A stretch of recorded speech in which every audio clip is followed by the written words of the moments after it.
Of course, there is a lost alt-rock album. Some of it is around, but under the name Chick.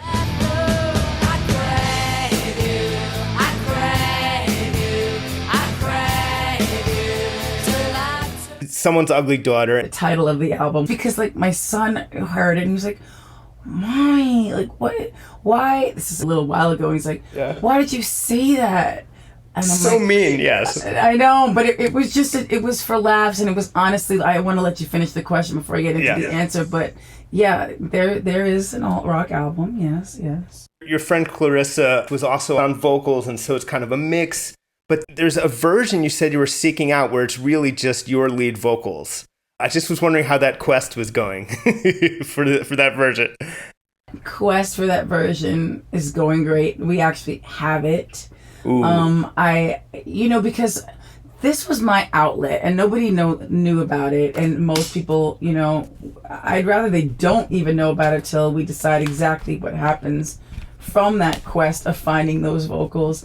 But it was literally, I would just write these things, say, can you play like to the guitar player who happened to be there while we're working on records like Always Be My Baby and One Sweet Day and eventually Fantasy and whatever from that era, because I was just like, I don't know. It's not that I was like, oh, I can do that, but it was also like this, it was such an outlet. It was just like, let me just do this, because after the session, why not? There's energy, and we were like working for whatever, 15, 16 hours on like scrutinizing stuff, and then it was like, we just made this record all at the same time, just sitting there. I would write the lyrics, go and sing it.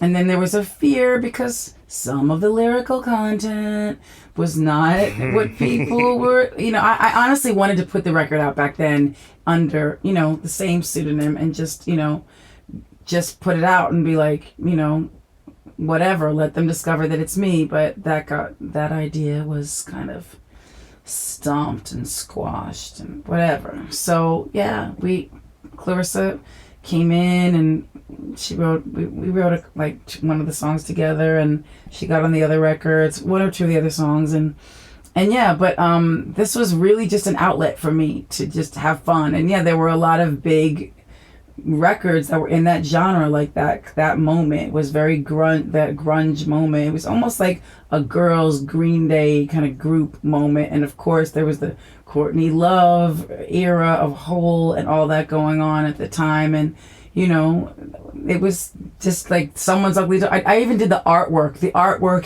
for the album is like a dead roach and some lipstick. I don't know.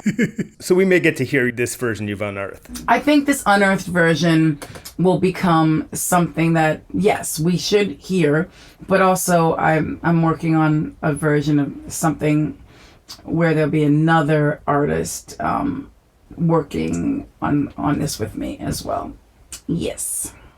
New versions of those songs, or possibly something built around the album. Yeah. Ooh. Yeah. Oh, you're full of surprises right now, aren't you? Got a million clever ideas. Yeah. I'm just full of surprises. No, but that album has that used to be really like literally just driving around. Like it was I had no freedom during that time. That was my freedom. Yeah. Making that record gave me like, I would drive around with my assistant, like with the top down upstate New York, and be screaming the lyrics to these songs that nobody else knew. But it'd be like, it was my release, and it was just fun, and literally like I started out like, oh, this is just for laughs, whatever, like we're having fun. But then I was like, no, this is me screaming, like this is literally what I'm going through.